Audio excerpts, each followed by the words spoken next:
بسم الله الرحمن الرحیم. السلام علیکم دوستانو عزیزانو، څنګه تاسو؟ امید لرم تاسو به ښه وئ، روغ به وئ، جوړ به وئ، تندرست به وئ، خوشحاله به وئ. ګرانو کتونکو، لکه څنګه چې تاسو د تیرو ویډیوانو کې وکتل چې بهلول دانا د هارون رشید په وخت کې یو ستیانې وړ مجذوب و.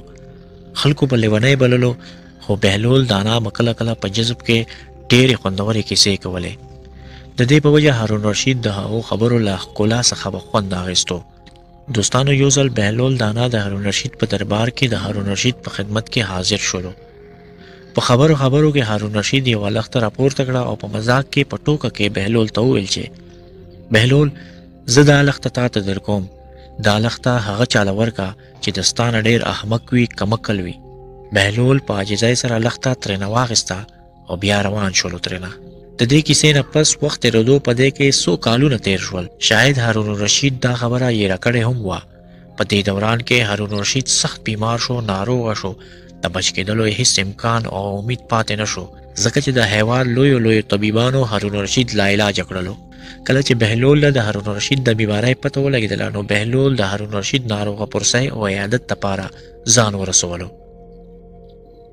سلام نه وروستو بهلول دانا د هارون رشید نه پوښتنه وکړه چې امیرالمؤمنین څنګه حال دی؟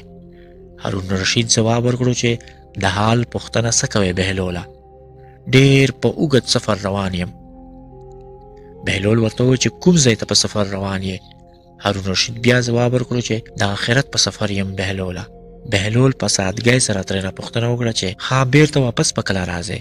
هارون رشید ځواب ورکړو چې بهلوله، ته هم عجیبه سړی یې، د آخرت د سفر نه بیرته څوک واپس راغلی دي؟ بهلول دانا په حیرانګۍ سره ورته وویل چې تاسو به بیرته واپس نه راځئ؟ هارون رشید ورته وویل چې نه بهلوله، واپس سړی نشي راتلی د هغه ځای نه. بهلول بیا وپوښتو، بادشاه سلامت، تاسو د خپل حفاظت دپاره څومره فوجیان او څومره لښکر ځان ته مخکې لیږلي دي او نور څومره لښکر به ستاسو سره په سفر ځي؟ هارون رشید ځواب ورکړو، یا نادانه بهلوله، په دې سفر نه منزل ته ځان دپاره څوک لیږلی شي او نه در سره څوک به وتلی شي، یک تنها به وي سړی. بهلول ترنه بیا تپوس وکړو، څومره مال متا به ځان سره وړی بادشاه سلامت؟ هارون رشید ورته وویل، هیڅ مال متا د ځان سره نشي وړی بهلوله سړی. بهلول بیا وپوښتو، بادشاه سلامت خالی لاس به ځې؟ هارون رشید اسویلی وکړو او بیا یې ورته وویل، او که نه بهلوله، بیخي خالی لاس روان یم. بهلول په سوچ کې شو او بیا یې باچا نه تپوس وکړو چې بادشاه سلامت، دومره اوږد سفر، لیکن ستا سره به څوک معین او مرسته کوونکی نه وي؟ هارون رشید بیا سوړ اسویلی وکړو او ورته ویې ویل، او که نه بهلوله، نه به راسره څوک معین وي او نه به څوک د لارې مل او مرسته کوونکی وي. بس یوازې به روان وم، بس یوازې به پرواز کوم، یک تنها. بهلول زر د هارون رشید هغه لښته له خپل بغله راویستله چې هارون رشید ورته ورکړې وه او ورته ویې ویل چې بادشاه سلامت، بیا دغه خپله لښته واخلی، زه دا امانت تاسو ته بیرته واپس درکوم.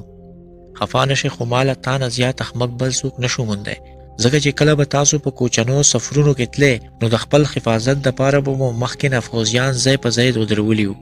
یو غټ لښکر به مو هم له ځان سره روان کړی و، نوکران به مو هم د خپل خدمت دپاره ځان سره روان کړي وو.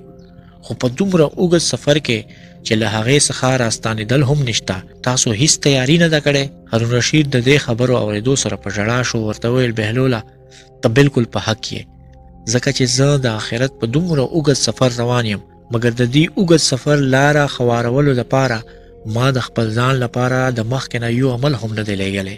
بهلوله، مونږ فکر کوو چې تاسو لیونی یې، خو نن پوهه شوم چې ستا په شان دانا نشته.